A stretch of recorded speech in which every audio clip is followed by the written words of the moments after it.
Mr. George Galloway.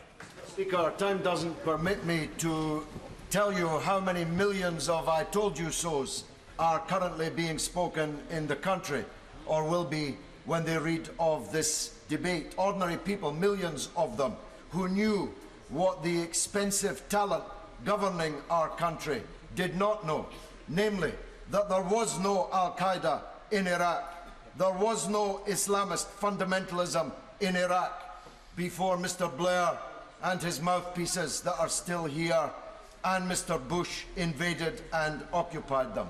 What a tangled web we have woven is abundantly clear to everyone watching this debate. The mission creep hasn't even waited for the end of the debate. The words on the motion are about bombing Iraq. If there's a consensus in here that we're going to soon be bombing Syria. The words don't mention boots on the ground, but there's a consensus here that there will be boots on the ground. The only question being, whose boots are they? This debate has been characterized by members of Parliament moving around imaginary armies.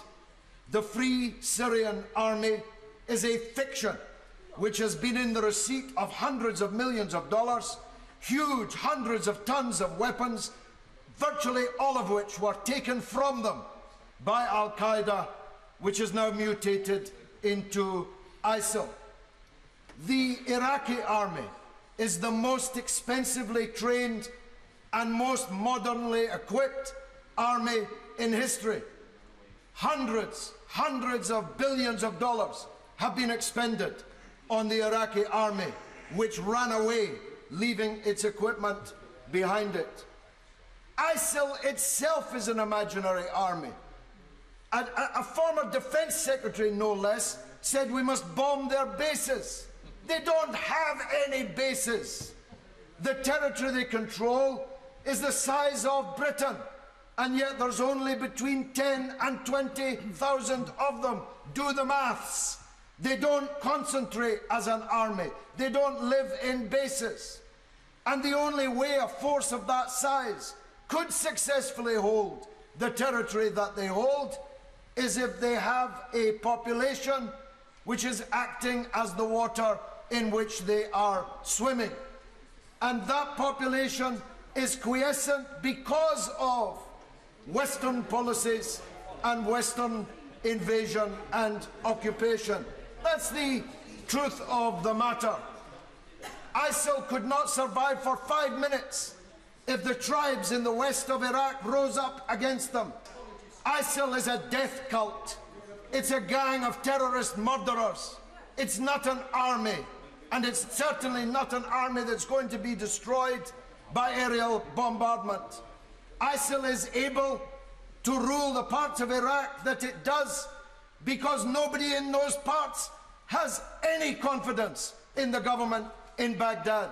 A sectarian government helped into power by Bremer and the deliberate sectarianization of Iraqi politics by the occupation authorities.